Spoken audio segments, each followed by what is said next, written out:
약할 때 주님을 의지하게 함으로 하나님의 능력을 경험하게 하십니다. 우리가 우리 자신의 모습을 아는 것이 참 은혜죠. 우리 자신의 모습을 모르고 사는 사람, 자신의 모습을 모르고 살아가는 사람들이 얼마나 많이 있습니까? 그렇게 자신의 모습이 무엇인지 모르고 부끄러운 줄도 모르고 살아가다가 어느 날 하나님을 만나면 자신이 어떤 존재인지 알게 되죠.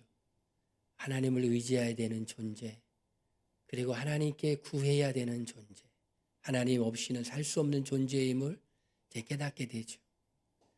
성경은 이렇게 말하고 있습니다. 용맹한 자는 자기의 용맹을 자랑하지 말고 부한 자는 자기의 부함을 자랑하지 말고 지혜 있는 자는 자신의 지혜를 자랑하지 말라. 자랑할 것은 오직 하나님을 아는 것을 자랑하라. 예레미야 말씀에 그렇게 기록되어 있습니다.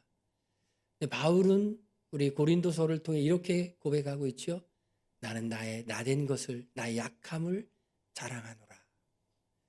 왜 약함을 자랑하라고 했을까?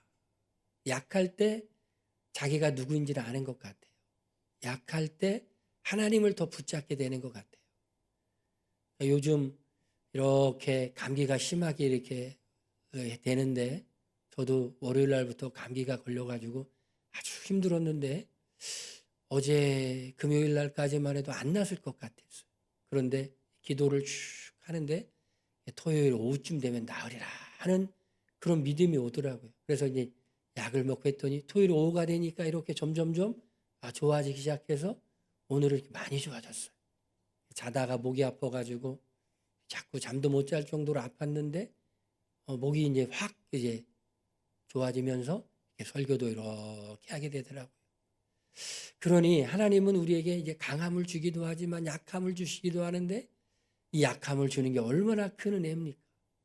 하나님께 기도하지 않으면 안 되는 존재, 하나님의 자비를 구해야만 하는 존재, 작은 일에서도 하나님이 그걸 느끼게 해주시잖아요.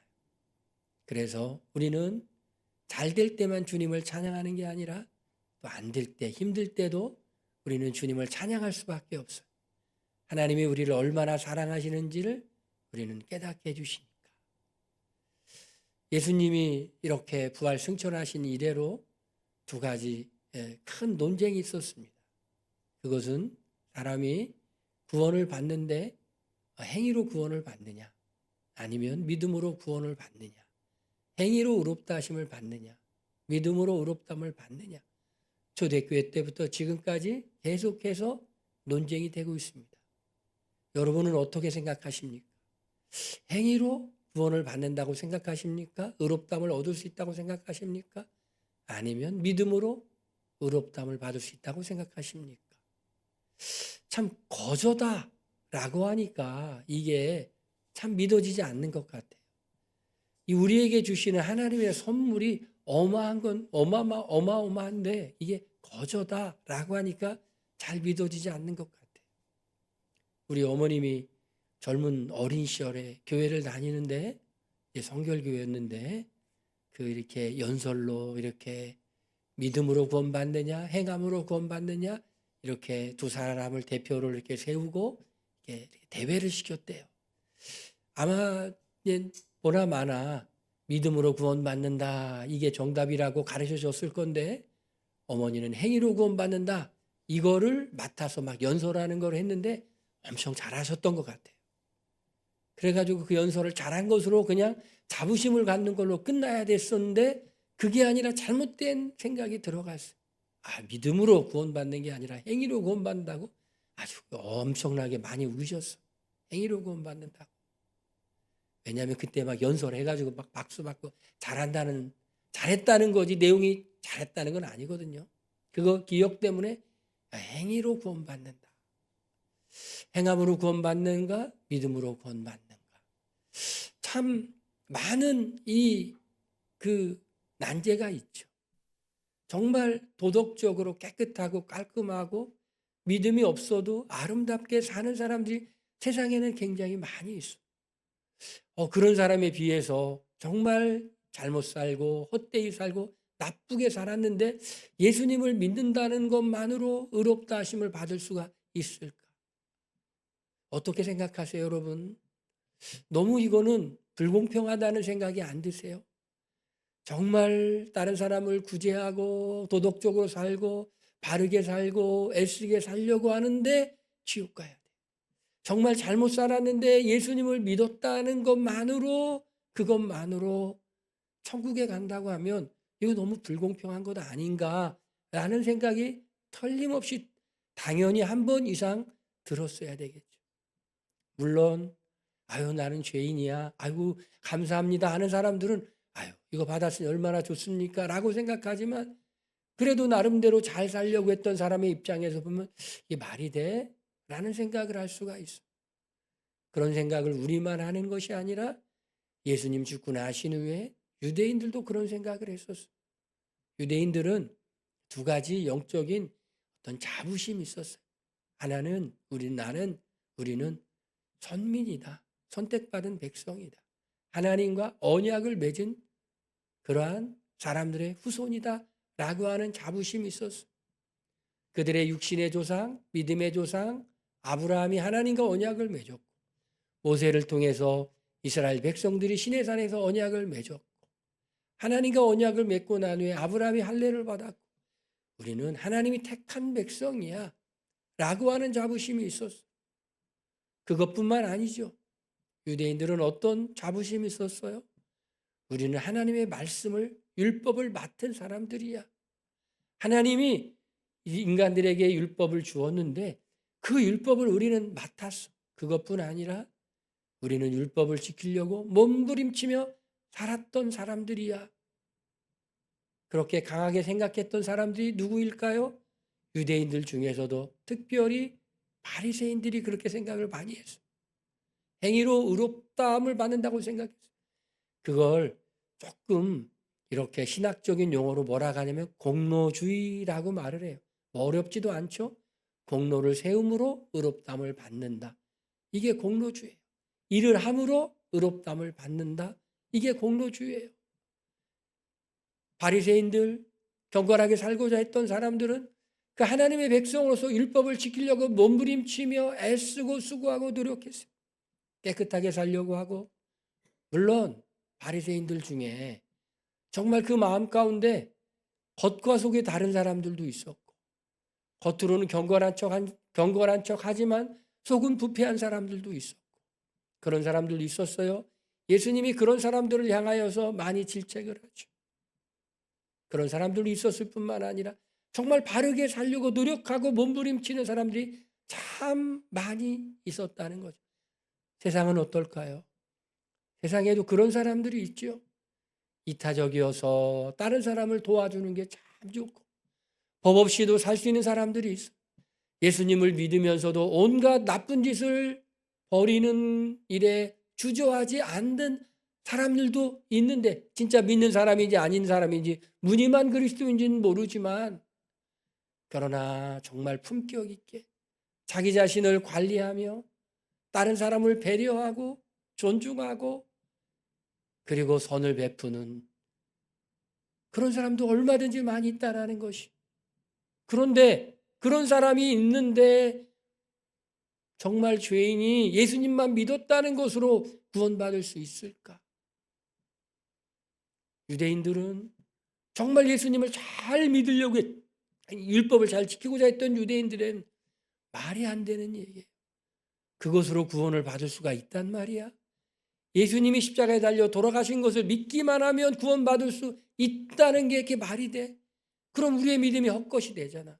우리의 공로, 우리 율법을 지키려고 했던 몸부림 그런 게 뭐야?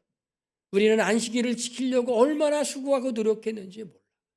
우리는 율법을 지키기 위해서 음식법을 지키기 위해서 얼마나 핍박을 받고 미움을 받고 고통을 당하고 그럼에도 불구하고 우리는 안식일을 지키고 율법을 지키고 거룩하게 살려고 율법대로 살려고 그렇게 수고하고 애썼는데 이방인인 너희들은 그런 거 전혀 없이 그냥 예수님을 믿었다는 것만으로 의롭다함을 받는다는 게 말이 돼? 라는 생각을 당연히 갖게 되죠. 안 그렇겠어요? 나는 깨끗하게 살려고 했어. 나는 남을 도와주며 살려고 했어. 하나님의 뜻대로 살려고 했어. 그런데 그렇게 안 살았던 사람들이 예수님을 그냥 믿음으로 그렇게 되는가? 로마서는 그래서 뭐부터 시작할까? 내가 용서받아야 되겠다고 생각하는 사람들은 먼저 내가 죄인임을 깊이 자각하는 사람들이 내가 용서받아야 될 죄인임을 알게 되죠. 그래서 로마서는 먼저 시작하는 게 죄인이다 라는 것을 말하면서 시작하고 있습니다. 여러분, 우리가 하나님 앞에 살 때 중요한 게 무엇일까요? 그것은 우리의 자신의 모습을 보는 거죠. 은혜를 받았다는 게 뭐예요? 회개가 그냥 누가 시켜서 위협해서 되는 건가요? 그게 아니죠. 하나님을 만나게 되면 하나님 앞에서 우리의 모습을 보게 되죠. 우리의 모습을 보게 되면 어떻게 해요? 부끄럽죠. 그래서 이렇게 고백합니다. 하나님 참 부끄럽습니다. 하나님, 제가 용서받을 죄가 참 많습니다. 하나님, 제가 참 덕이 없었네요. 한번 인생을 이렇게 하나님의 은혜를 주셔서 자신의 인생을 돌아볼 때가 있죠. 또 우리가 우리의 모습을 이렇게 돌아볼 때가 있죠. 그럼 우리의 모습을 돌아보면 부끄러울 때가 있죠. 뭐가 부끄럽습니까, 여러분? 어떤 게 부끄러우세요? 한번 인생을 돌아보면 몇 가지가 부끄럽죠. 첫째는 괜히 헛되이 사람들 앞에서 이렇게 잘나지도 않았는데 잘난 것처럼 과시했던 모습이 부끄럽지 않으세요, 여러분? 좀 위선적으로 다른 사람이 나를 내 본 모습보다도 더 이렇게 훌륭한 사람으로 봐주기 원해서 나도 모르게 과장하고 나도 모르게 위선 떨고 나도 모르게 포장했던 그 모습, 혼자 조용히 하나님 앞에 서 있으면 그런 모습이 참 부끄럽죠.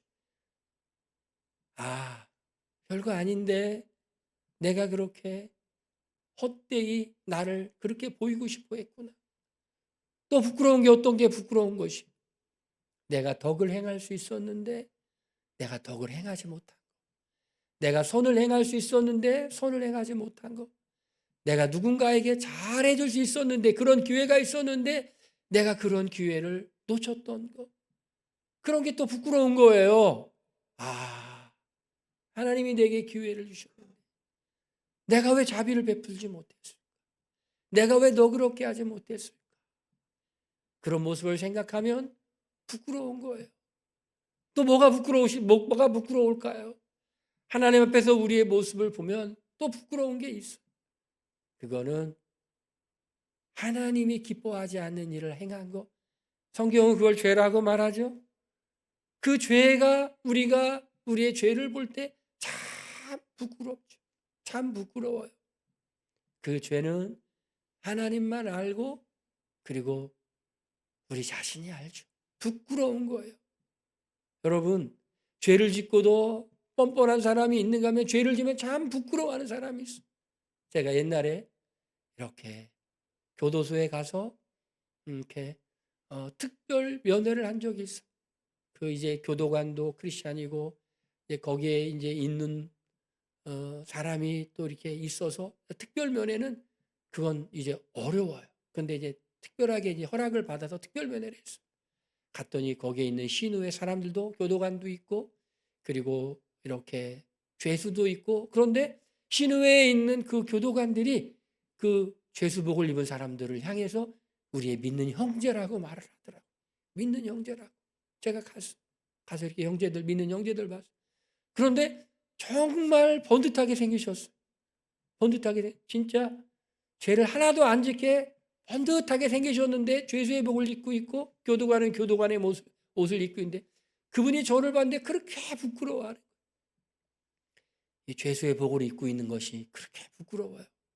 거기에 그렇게 갇힐 정도로 있다라는 것은 뭔가 심각한 죄를 졌기 때문이죠. 부끄럽죠. 그냥 거기 있는 게 아니죠. 뭔가 잘못했어. 하나님 앞에서 우리의 모습을 비추어 보면 괜한 허세 떠는 게 부끄럽고, 그리고 선을 베풀었어야 되고 자비를 베풀었어야 되는데 그렇지 못했을 때 부끄럽고, 하나님이 기뻐하지 않는 죄를 지었다는 것을 우리가 기억할 때 부끄러워요. 그래서 이사야는 그렇게 말하죠. 주님, 나는 입술이 부정한 사람입니다. 베드로는 이렇게 고백하죠. 주여, 나를 떠나소서. 우리가 구원받아야 될 죄인임을 절실하게 깨닫는 사람만이 용서를 받고 싶은 거예요.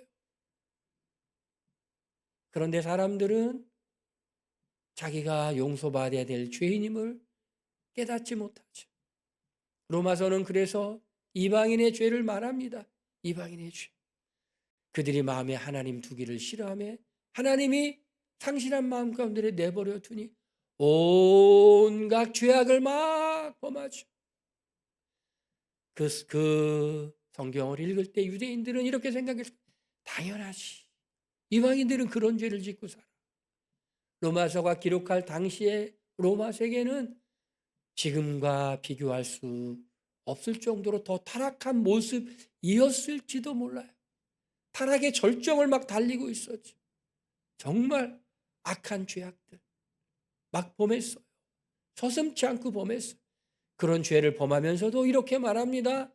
나는 죄를 짓지 않았고 그리고 죄를 지은 사람들까지도 죄가 아니라고 정당하게 말을 해요.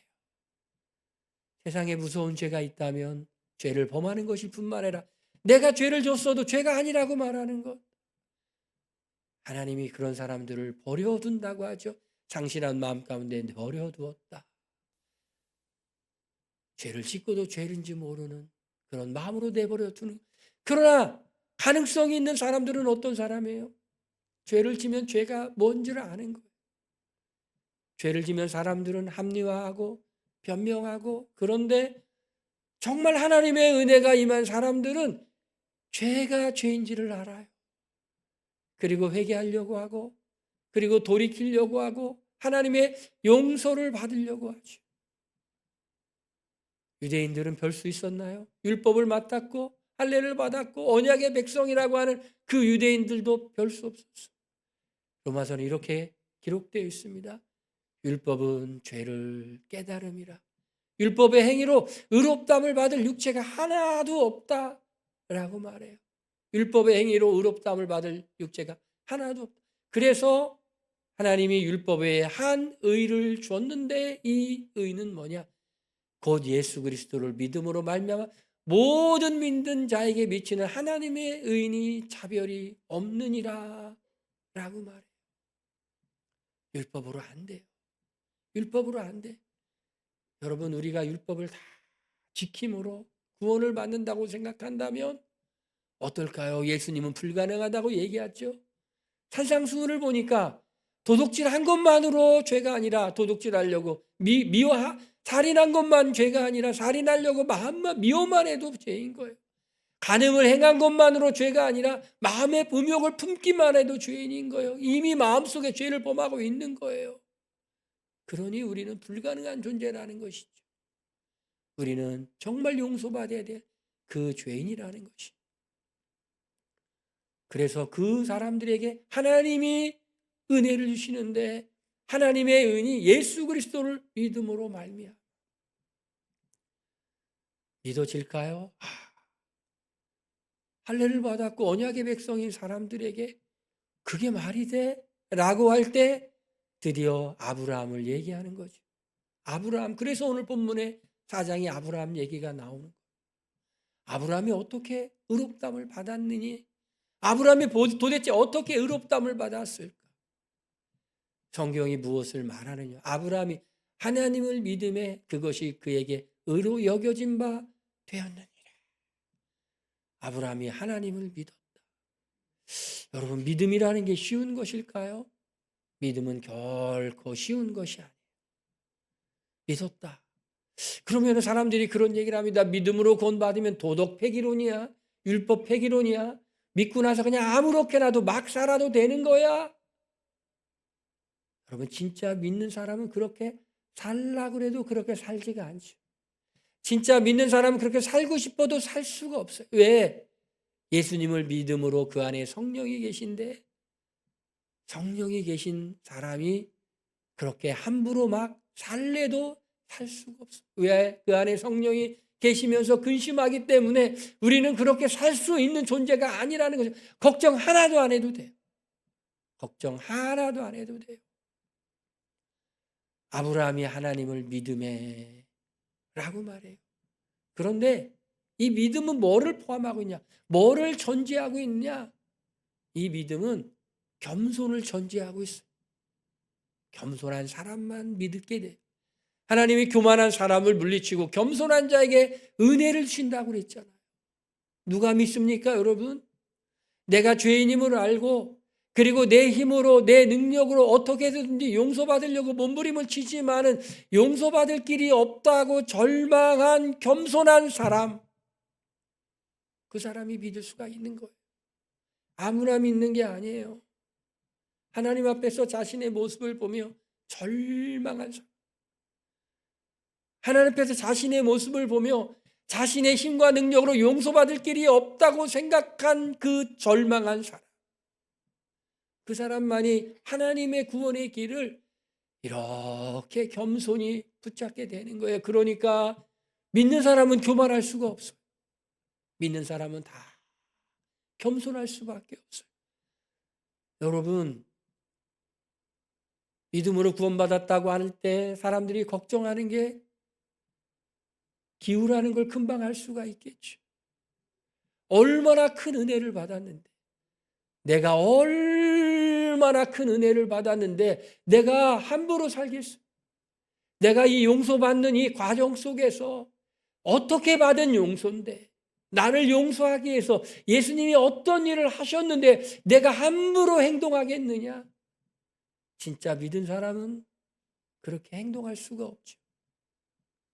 두 번째로, 여러분, 믿은 사람은 자신의 공로가 아니라 은혜로 주어지는 복이라는 것이죠.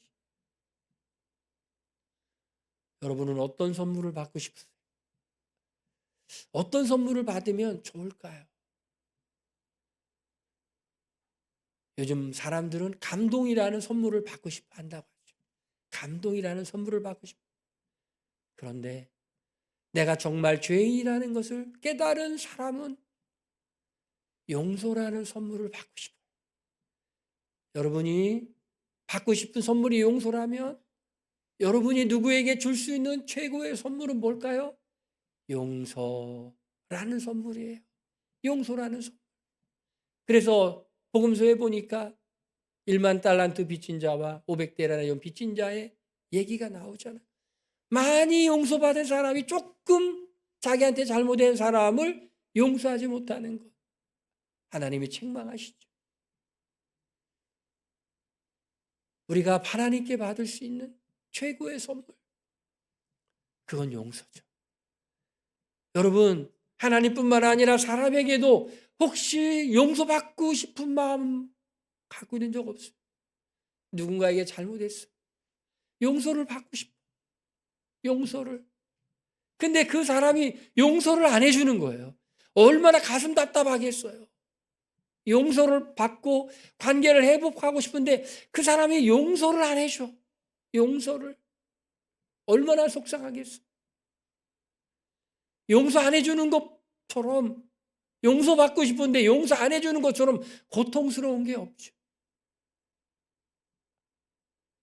이 세상에 있는 모든 죄는 다른 사람에게 짓는 죄이며 하나님께 대한 범죄예요. 왜냐하면 하나님께서 율법을 통해 이런 건 죄라고 말씀했기 때문에 그런 죄를 지면 하나님께 죄를 친 거예요.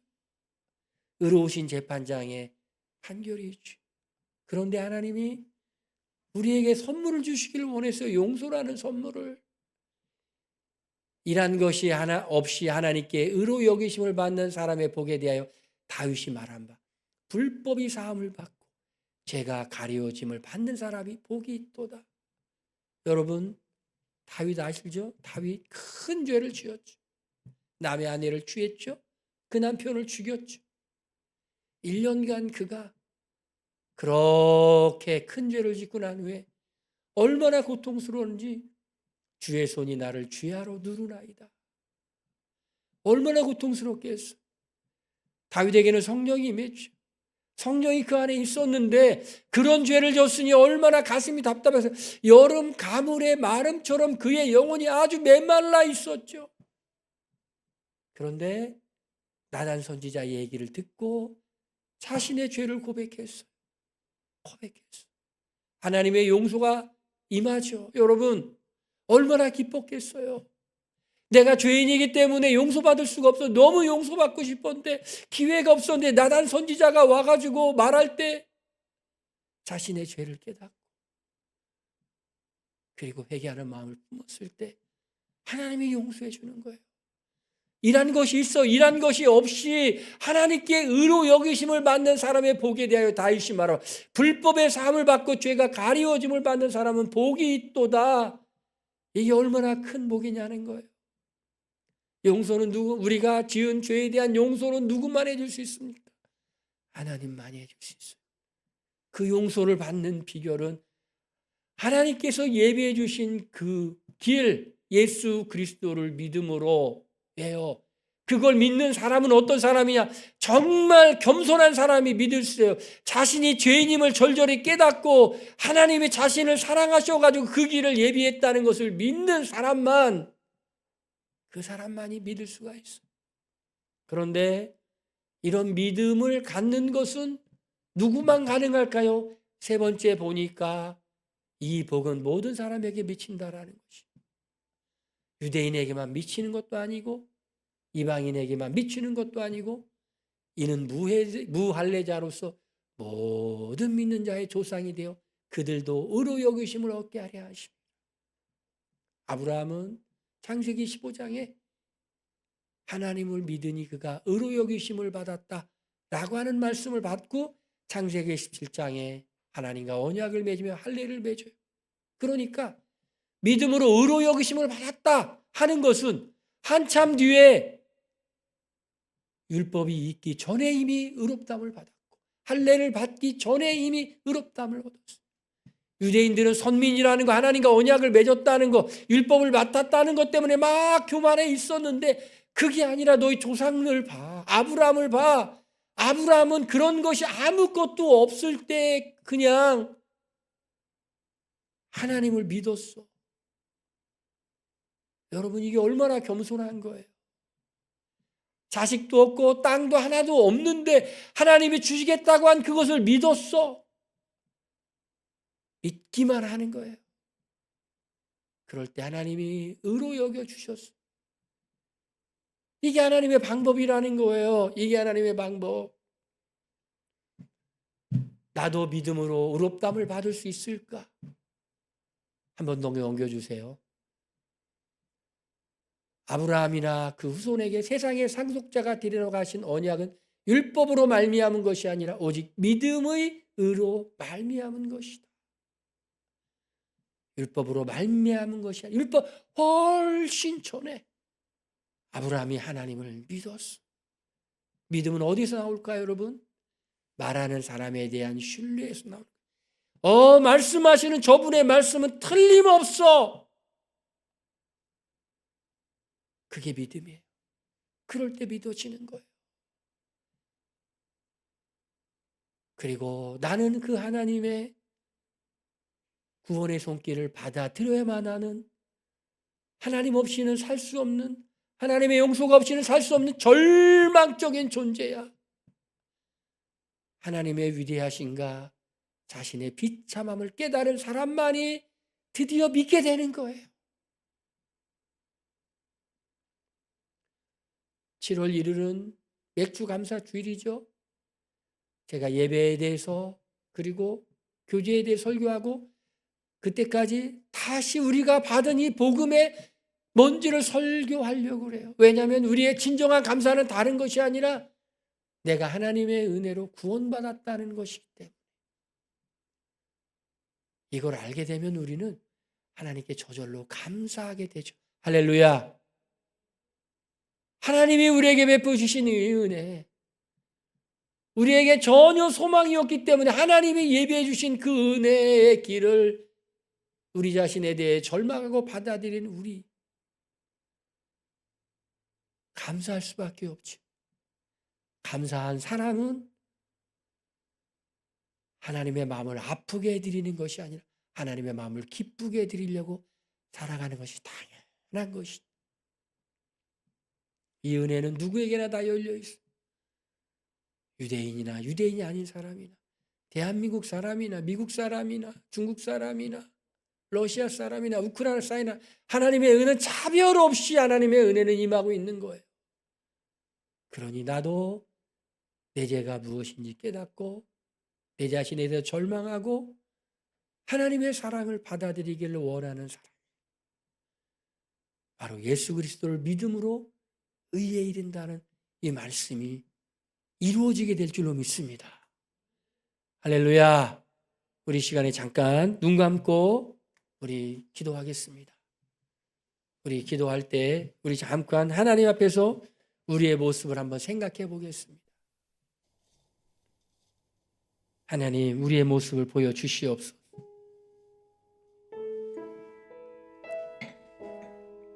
우리의 허물 많은 모습을 보여주시옵소서. 우리 부족한 사람입니다. 우리 너그럽지 못했어요. 관대하지 못했고 덕을 끼치지 못했고 더 심한 경우에는 하나님이 원하지 않는 죄를 지며 살았던 인간입니다. 하나님, 우리 자신에 대해서는 희망이 없습니다. 하나님이 예비하신 방법, 예수님을 믿음으로 내가 죄 용서받고 의롭게 되기를 원합니다 하는 사람이 있으면 다 눈 감으신 중에 오른손을 들어 표시해 주시길 바랍니다. 예수님을 말미암은 은혜에 내가 용서받기 원합니다. 예, 감사합니다. 예, 내려주시기 바랍니다. 잠깐 기도하겠습니다.